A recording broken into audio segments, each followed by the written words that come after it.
This is the nature of things. So I'm Leora. And I'm Linda. They're womb mates, soulmates, and quite rare. Go! Only 3 out of 1,000 births. Go. Keep going, keep going. But identical twins are also a treasure trove for scientists. Twins are the only real unique natural experiment we have in humans.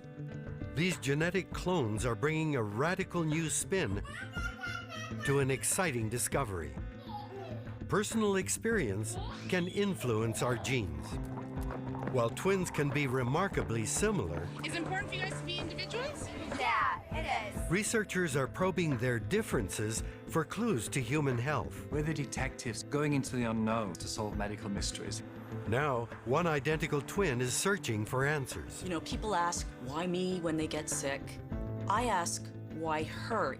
As she faces the biggest test of their twinship. We'll get through it together.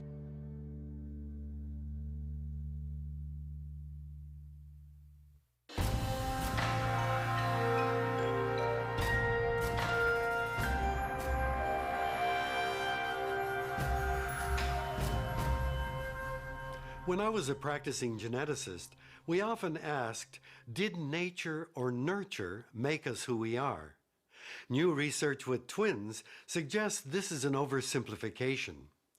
Filmmaker Leora Eisen, an identical twin herself, made a very personal journey to explore genes and destiny.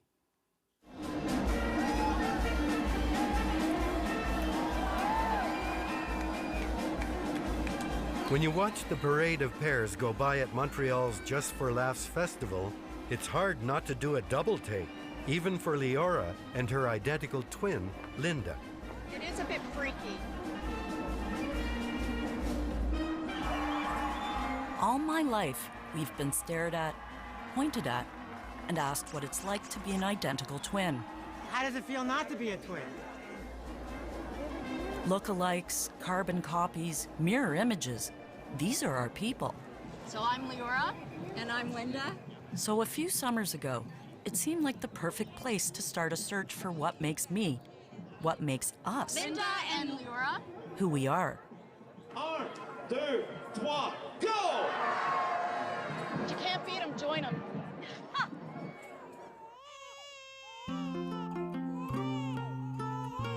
From the moment they were born, Linda and Leora were as similar as two human beings can possibly be. Our mother actually didn't find out she was pregnant with twins till her 8th month, if you can imagine. In those days, they didn't have ultrasound, so the doctor would use a stethoscope. But when he listened to her stomach, he only heard one heartbeat. Hers. She was sort of overpowering. Yeah. I look at it as we were perfectly in sync even then. We had our own special language. And no one else could understand, but they could tell that we understood each other. We did a math test. We both got 99 out of 100 and made the same silly error at the same time. So our intellect is identical. Genetically, we're as close as you can be. So close, because this is how we began. A single fertilized egg that's split into 2, while fraternal twins come from separate eggs. I can't imagine a closer relationship. It's so odd, because to us it's so normal.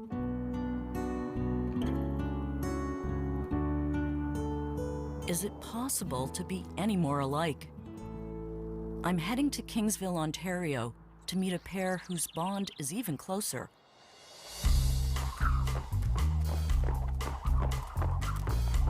Watching Lauren and Allison Knight, it's almost as if they ended up as 2 separate people by mistake, that somehow they were meant to be conjoined twins.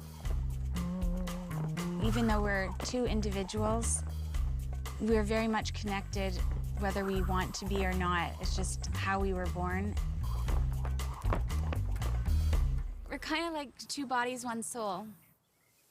When we were younger, we had separate rooms, but I would always go over to Lauren's room at night. And I remember each night our dad would carry the one back to her room. That happened to us. It turns out we have a lot in common. We thought our parents didn't know, like it was a big secret, and I would hide. But there's a crucial difference. Do this article here? That's good. Lauren and Allison have never spent more than 4 hours apart, ever. No matter what they do, they feel compelled to do it together.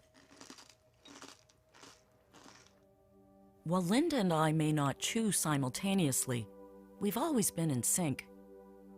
Except there are differences. Differences that can be life-changing. Whatever hardship you're undergoing, there's no facade because your twin can see right through it because she's feeling what you're feeling. But the hard part about it is sometimes it's not always even. No. Like I'm about to enter leukemia treatment right now, and this is new. And I watch how much it's killing her, and I feel badly for her. Isn't that weird? But that's how I feel, and I don't know if anyone else could understand that. There's a lot I don't understand. If we're genetically identical, why does she have leukemia while I'm perfectly healthy? I'm off to London, hoping to find answers.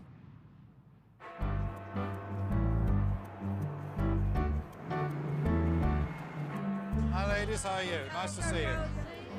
Hello. Outside St. Thomas Hospital, it's easy to spot the genetics expert who heads up one of the world's largest twins labs. Professor Tim Spector. He's the only one without a double. A big warm welcome to all of you, all the twins here. This is your party. It's always the funniest thing, I think, when seeing them come in, isn't it? It's like Noah's Ark, you know? Since 1992, some 12,000 British twins have served as scientific guinea pigs. Professor Spector has become a leading authority on the role genetics plays in everything from heart disease to humor. Frighten all the boys off, I think. I'm looking for a toy boy. Your disgraceful behaviour. Having these twin volunteers here is an amazing experience. To see you again. And we're measuring the focus of your eye with the machine and then the length of your eyeball with the other machine. They're giving themselves for science, and we're hopefully contributing back to the twin world as well. You can sit back. Well done. Twins are the only real unique natural experiment we have in humans.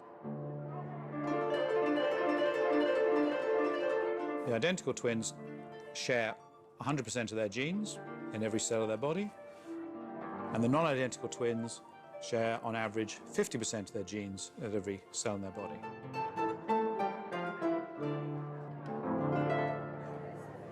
Take a deep breath in. Here in the Twins UK lab, volunteers go through all sorts of medical tests and DNA analysis, involving both fraternal and identical pairs. And if you compare the two sets, you can tell what proportion of their behaviors, their traits, the disease is due to genes or due to their lifestyle and upbringing. And that's something you just can't do anywhere else. So what are we looking at here? This is a photo montage of a large number of our twins. And what's really interesting is how they've all posed pretty much how they wanted, and it turns out to be very similar, whether they're grumpy or smiley. You see pretty much the identical image in the other twin. Professor Spector looks at this poster every single day, but about 5 years ago, his perception changed. What I'm looking now is I'm looking for the tiny differences. Rather than saying, oh yes, isn't this amazing, you know, they're all looking the same, you can just pick the 1 in 10 where they're not smiling exactly the same way, and I said, oh, I wonder what's going on there. One thing I got to was longevity in twins. Because we're old, you know that, don't you? Old, yes. Unlike the press stories which show that twins often die within a few months of each other or a few hours, if you believe the newspapers, they're often dying years apart of completely different diseases. So something must be altering those genes in these clones to make one die much earlier than the other and of a completely different disease. So that, for me, was one of the big turning points. That's tough for an identical twin to grasp too. I've often pictured Linda and I ending up as roommates again in our old age. Like 97-year-old Sylvia and Edith. There's a picture of us as babies. Oh, I'm dying to see that. Wow. Look at these gorgeous girls. Before we met our husbands, we had one fellow who used to call and ask which one is available for a date. That was a long time ago. These days, living together in a Florida condo, they don't take their twinship for granted, or their longevity. Despite their matching housecoats, the differences between them are obvious. Edith is frail, hard of hearing, and needs constant care. Sylvia still gets up and goes to the gym every morning. It's amazing. We don't have the same things that are wrong with us. And yet I can tell that what you both have is you're both very sharp. At 97, it's an amazing, wonderful thing. It's a little confusing. Sylvia and Edith are both mentally strong, but only one is physically healthy. Doesn't DNA determine destiny? I think nature versus nurture definitely was the question. I'm not sure any longer it is the question. Now we know enough about it to be able to say, well, clearly it's a mixture of both, and identical twins have shown us why. All of us are a mix of different influences, not just the genes we inherit, but the way we live, what we eat, whether we smoke, even the stress we're under. These are all environmental factors that can actually change the way our genes behave. That biological interaction is called epigenetics. Epigenetics comes from the Greek meaning on or above the gene, and it broadly describes a mechanism by which chemical signals can switch on or off genes. And it's not the gene that counts, it's how you use them. I wonder if those chemical signals are sitting above Linda's genes, directing when they turn on or off, making her susceptible to leukemia.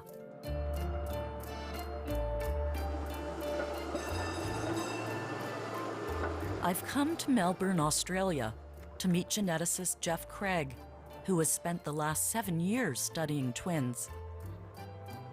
Almost all identical twins are different for something. And that's what fascinates me. So what you need to do is open the top.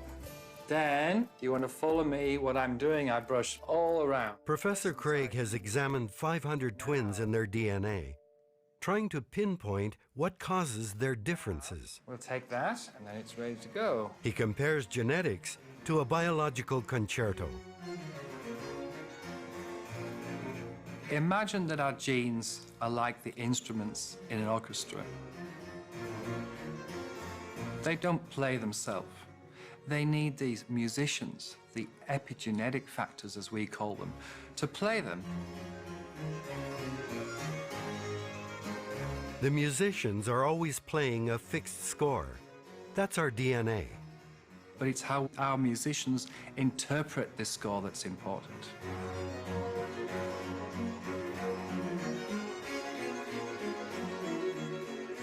What changes is how loud or how quiet those instruments are played. Epigenetic marks, or the musicians, are actually very small molecules that basically come and stick onto your genes. And those small molecules will push a gene one way up or the other way down.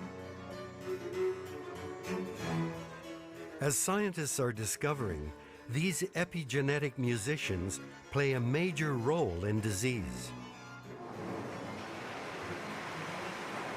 It's starting to make sense to me now.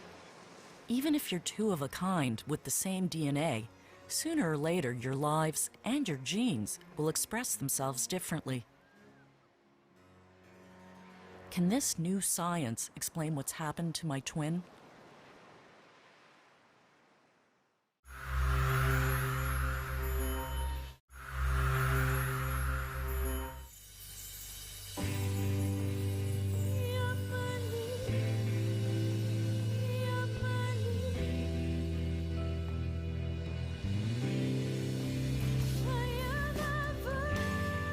Andrew and Kevin Atherton are among Cirque du Soleil's most daring performers. As these identical twins soar through the air, there are no safety wires, no tricks. They can only rely on each other. It's very dangerous, but he is my personal safety net.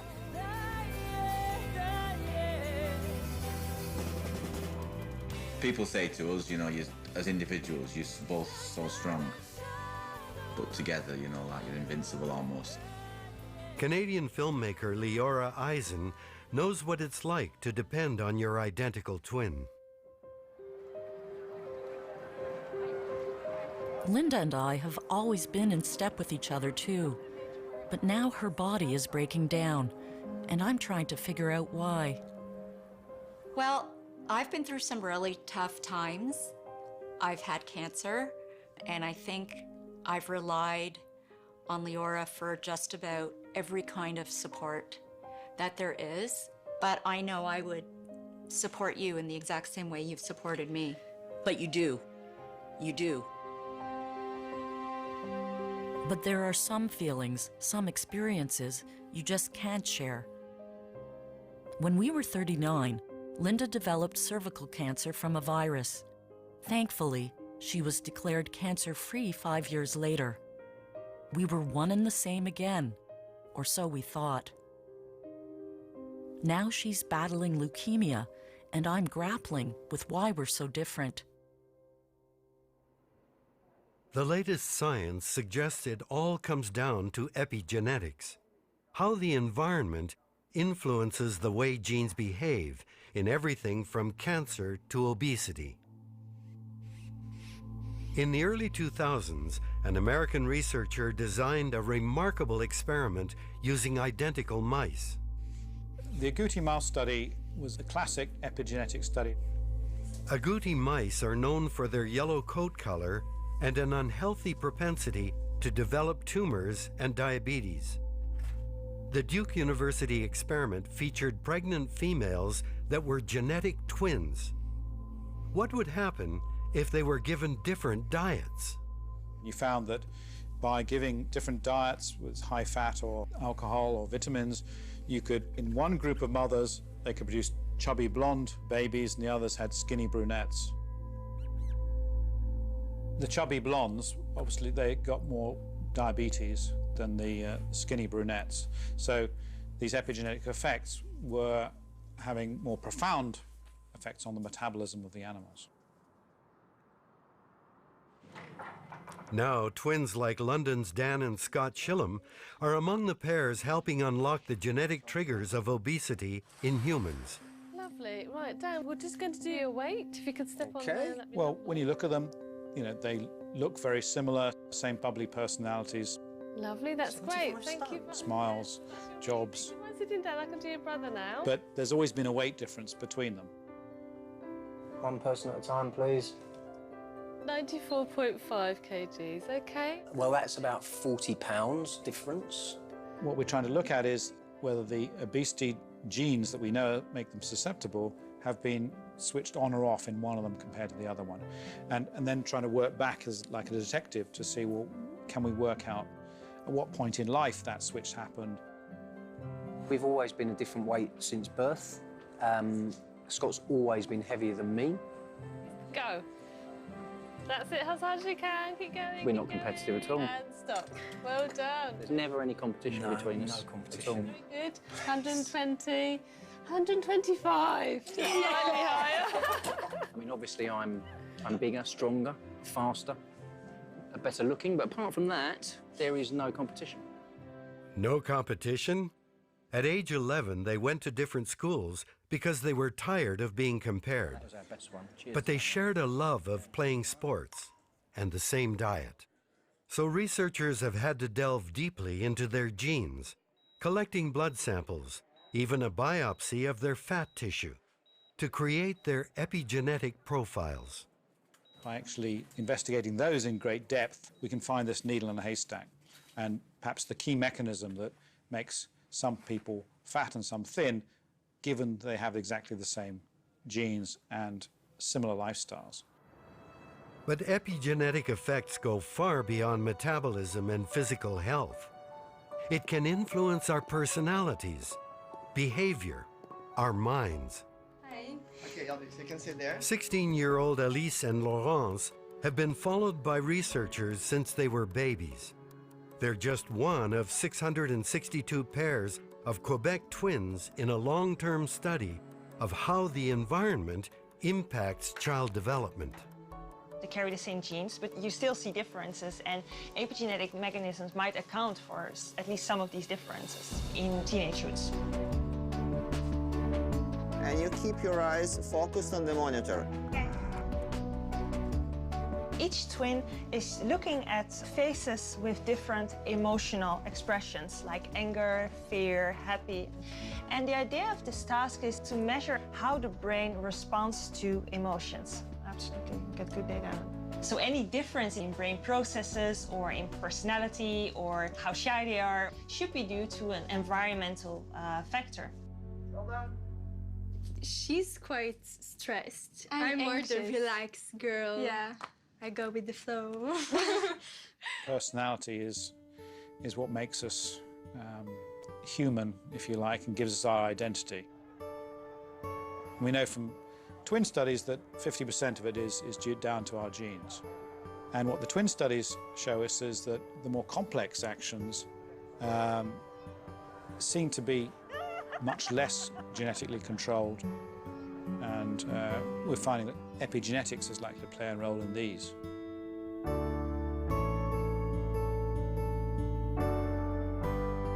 Despite their similarities, Linda and Leora also developed distinct personalities.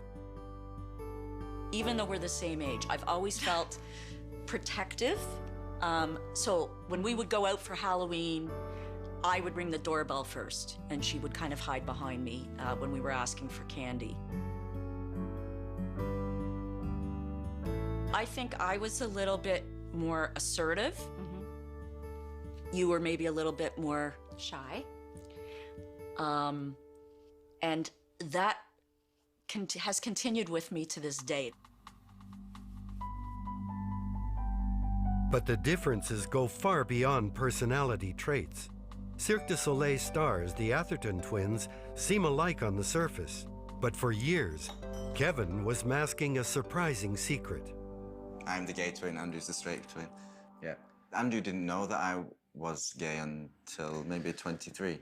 I had kind of like suspicions, and at that point when Kevin told me, for me there was no issue. I was comfortable in that lifestyle with him when I went out to bars, and I was almost more gay than my brother when I was on, only because I was just happy. I was happy, and I was more happy the fact that, no, he was happy.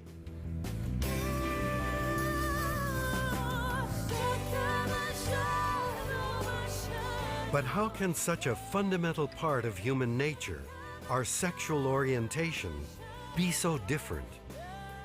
We've had arguments with people because they are convinced it's not possible. You're identical twins, you've got the same genetics. Surely you must both be either straight or gay. One of you is lying. But the truth is, in twin studies, sexual difference is more common than the likelihood of both twins being gay. It's quite likely that epigenetics has a major role in our sexuality and our sexual expression. There is no single gay gene, rather a complex process involving hormonal changes that occur to one twin more than the other before they're even born. We really are a product of both our genes and an environment. And that environment can start as soon as we enter the world in the womb. Could epigenetics explain the differences between my twin and me?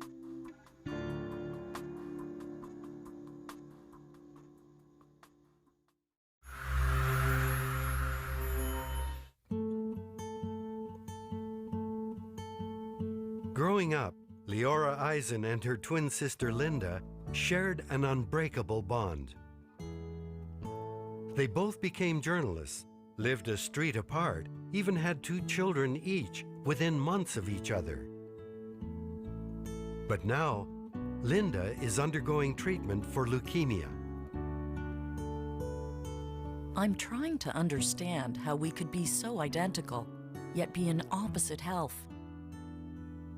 Does it go back to our very beginning? Early life is really important epigenetically because it looks like the time we spend in the womb really almost programs the health throughout the rest of our life.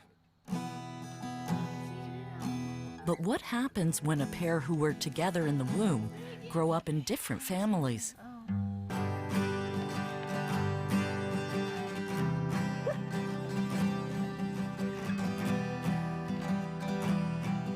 Lily McLeod and Jillian Shaw are identical twins who have been raised apart in 2 different homes by 2 sets of parents, separated by a 4-hour drive and circumstance. Woo! You sure you guys haven't been like practicing that for months? God bless us all, and God bless Jillian and Lily for being together again today. Amen. Amen. Happy Thanksgiving. Cheers. The Shaws and the McLeods first met as part of the same Canadian adoption group who traveled to a Chinese orphanage to pick up their babies. The elevator doors open and there's 5 nannies that come walking out holding these babies. Although 2 of the babies looked exactly alike, the orphanage insisted the girls weren't twins, but they were. Before we left China, we kind of sat together and said, no matter what, you know, we have to keep these girls. Make this work. That's the cutest picture I've seen. Oh my God, you guys must have just woken up from a nap. For the past 13 years, the 2 families have made a point of visiting each other every few months, giving them a front row seat to an extraordinary nature-nurture experiment. I thought nurturing would be more prevalent, but I can't believe how much nature just takes hold and shapes who you are. It's amazing. And we're seeing it live in front of us. You're all really big. Oh my gosh, look at those. Jillian took her first steps and not even thinking, just called Kirk Nelson on the phone and got their answer machine and said, hey, guess what? Jillian walked for the first time today, you know, and it was later, I think, that evening that you had called back and said, so did Lily. They're like the same, but they're not. Yeah. These unique sisters are being watched closely several thousand kilometers away by one of the world's foremost experts on identical twins raised apart. Lily's mom, Allison, contacted me to see if just maybe there was something out there that I could help her with, but I couldn't. There's no how-to manual in how to raise one twin. Nancy Siegel, a twin herself, first met the girls together when they were 4 years old. Now she's studying 15 separated twin pairs adopted in China.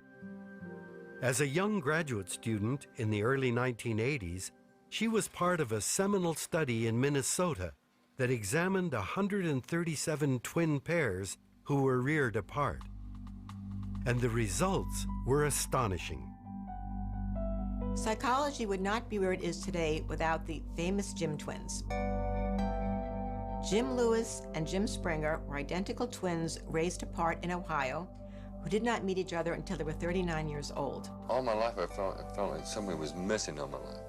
And there was always an empty space there. They both bit their fingernails down to the nubs. They both were part-time sheriffs, and they both used to scatter love notes around their house to their wives. Both of them had married twice, first to Linda and then to Betty, and had also named their firstborn sons James Allen, although it spelled them somewhat differently. So it's very hard to imagine 2 people who are so similar across so many domains of behavior. At the time, researchers were focused on twins' similarities, but now they're looking for differences. Professor Siegel's new study of twins reared apart will include analysis of the twins' DNA. Every year, Lily and Gillian submit saliva samples which will be scrutinized by some of the world's leading geneticists, including Australia's Jeff Craig. If the twins raised apart have a similar epigenetics of those twins raised together, then we can point the finger at the environment in the womb as being most important. Leora has come to Melbourne's Royal Children's Hospital to learn how the differences in twins Who wants to go first? show how the environment can change our health. Chubby little tummy when you were a baby. Gabrielle and Marcos are among 250 pairs who have been monitored since before they were born. Oh, someone tickling you?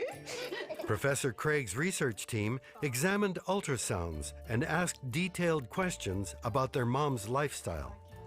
What the mother ate during pregnancy, whether the mother was depressed during pregnancy, 0.8. how that affects their genes at birth. A researcher was right in the delivery room, taking samples of the placenta and the umbilical cords, as well as cheek and blood cells. What was absolutely amazing is we found that identical twins have different sets of epigenetic marks at birth.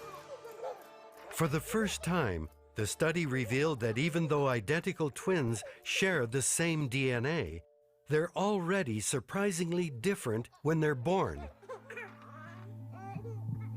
And it all starts in the womb. They're receiving the same nutrients and the oxygen coming from the mother, but we think it's the size of the placenta and how big the umbilical cords are that causes one twin sometimes to get a bigger share of the mother's goodies and the other twin to get a smaller share. And this, we think, can program their health. Any health differences between the boys? Yes, there is a couple. Gabrielle gets asthma. I like a shark. You like the shark, do you? What we aim to do is crack the code to the epigenetics and say, aha, we've got it now. It's this gene that's different between them all. One shark, then two sharks. This is Anas, and this is Adam. Scientists in Canada are also pioneers in this new area of genetic research. Il y a une différence de personnalité.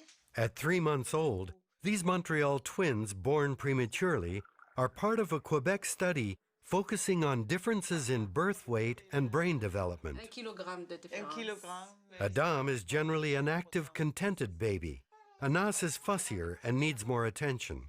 At birth, he weighed 20% less than his brother, a big discrepancy for twins and an important clue for Dr. Richard Tremblay. There is an association between birth weight and mental health problems. So if we want to prevent mental illness, we need to know when the environment had an impact. What we'd like to do is look for markers in the genome that tell us about what that difference is. The University of Toronto's Patrick McGowan has teamed up with the Quebec researchers to analyze the baby's epigenomes. Tremblay's study is really very innovative because one of the big questions in the field of psychology is how the environment can get under our skin, sort of become biologically embedded, because we know that a lot of factors, particularly when they occur in early life, can have a long-term effect on how our brain and behavior works. This patch here seems to differentiate. In fact, twin studies that show how genes are turned off could help explain the causes of many diseases, including cancer.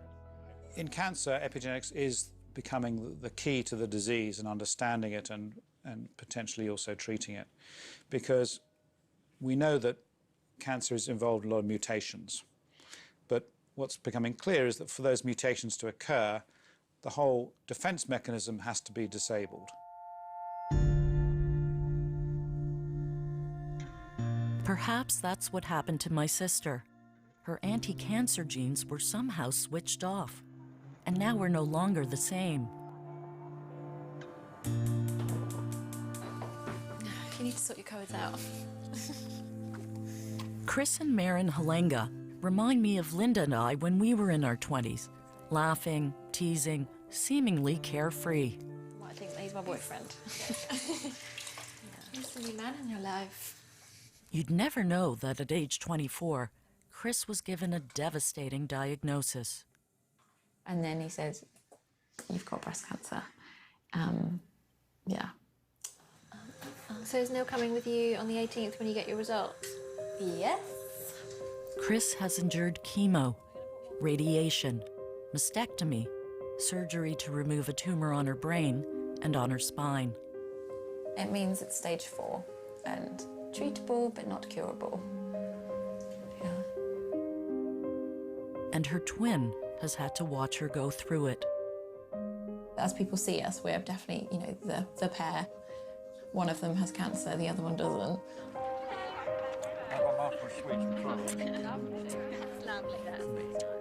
Very hard to explain Kristen and Maren's differences, but their story is not unusual, and that most twins, where one develops breast cancer, the other usually doesn't develop it. Chris and Maren may have the same DNA, the same upbringing, but something in Chris's experience, stress, diet, medication, something altered her epigenetically. My sister's leukemia is a mystery to me too. We eventually discovered that she has a genetic mutation, but I don't. Why did her genes go astray? A cacophony of cancer cells, all playing out of tune, while mine performed well. In the case of cancer in one sister and not the other, it's possible that some of the genes that prevent mutations might have been epigenetically switched off in one twin and not the other. Maybe one twin had slightly more whiff of a toxin, at the age of 3. Or in Linda's case, a heavy dose of chemotherapy for cervical cancer at age 40. People ask, why me when they get sick? I ask, why her? We've had these roles thrust upon us, but you know what? I can't ask for a more supportive person in my life, and we'll get through it together.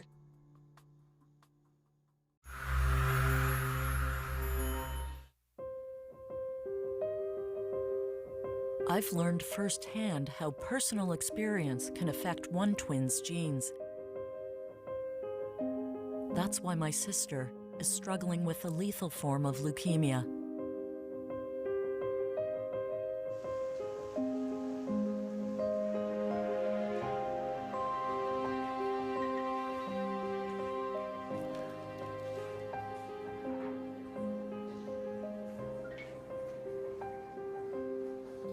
She's in Princess Margaret Hospital getting treatment. Another day. So we'll check out your blood pressure today. They're trying to kill off all the leukemia cells with strong chemotherapy and hope that she goes into remission. The idea is to prepare her for a bone marrow donation with somebody's stem cells. She's there for me as much as I'm there for her. People don't seem to understand that because she's the sick one. But seeing her strength gives me strength. I'm hoping that new discoveries in epigenetics won't just teach us what causes disease, but how to treat it. I think, within 10 years, epigenetics will be a commonplace part of medicine, be used in all kinds of cancer treatments, and it's going to really make predicting individuals who get disease a much more precise art and really exciting.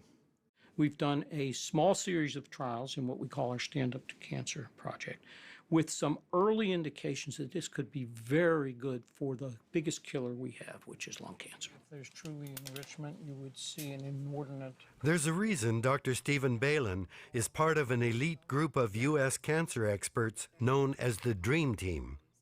He's turning epigenetic research in the lab into tangible results for patients. So this is where it all happens? Well, this is where we try to make it all happen and to understand. Leora has come to Dr. Balin's lab at Johns Hopkins University to see how reversing epigenetic changes can slow down or prevent the growth of cancer cells. What they really are looking at is the tumor cells themselves. So what Michelle has actually been doing for months is smoking isolated non-cancer airway cells from the lung. And she's been letting them smoke. They get a cigarette extract. And she's studying over time what that chronic exposure to those cells is doing to their epigenetics. So you actually make the cells smoke? Absolutely. They're being exposed to cigarette smoke in somewhat an analogous way to if you were puffing, the cells lining your airway would be responding to the smoke.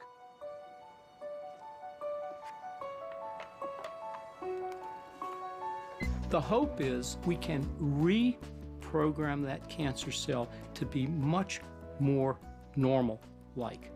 If that cancer cell gets much more normal-like, it may even see its mutation and said, I know there's a mutation in here, I'm not going to grow with that, I'm out of here, or I'm stopping. Scientists are developing drugs for everything from breast cancer to leukemia, trying to compel protective genes that have been silenced to express themselves once again. But unfortunately, the job description of those cells is to survive and do bad things. Cancer's a stubborn bugger, isn't it? It's a mean disease, and it really knows how to change its stripes to keep doing its horrible job description. You push on it one place, and it may respond for a while, and it'll come up in another place and say, I just got around that. It's a very, very tough disease.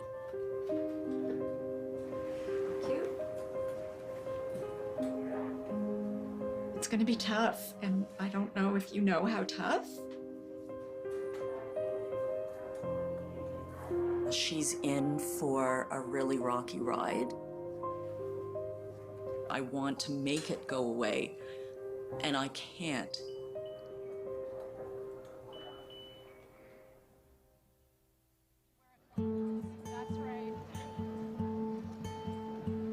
I've always known that being an identical twin is special.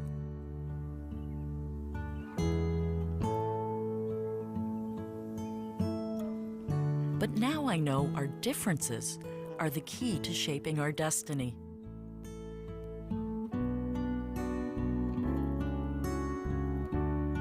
Even with the same DNA, epigenetics means we're all unique individuals. People are always asking us, what's it like to be an identical twin? It's unconditional love. It's unconditional love, and it's joy. It's joy.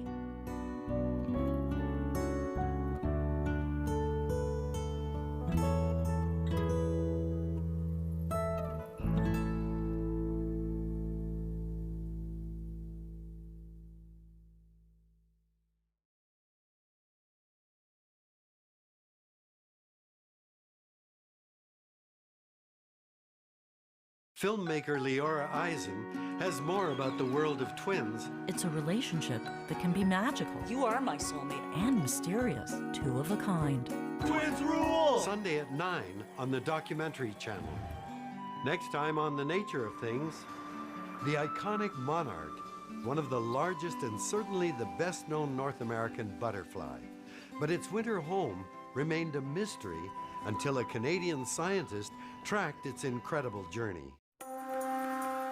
There are thousands of psychopaths, many in top jobs. This is a brain of someone who is very dangerous. Psychopath Next Door, Dog Zone, tonight at 9. Catch the Dragons on a special night. We did about $10 million in sales. Really? Do you mind going into the rat pit? Hold it for a minute. Dragon's Den, Sunday at 8 on CBC. Starting a trial with no preparation. Objection. Pretty straightforward. I withdraw the question. Nothing straightforward. Not in my life anymore. Madam Crown. Nothing further.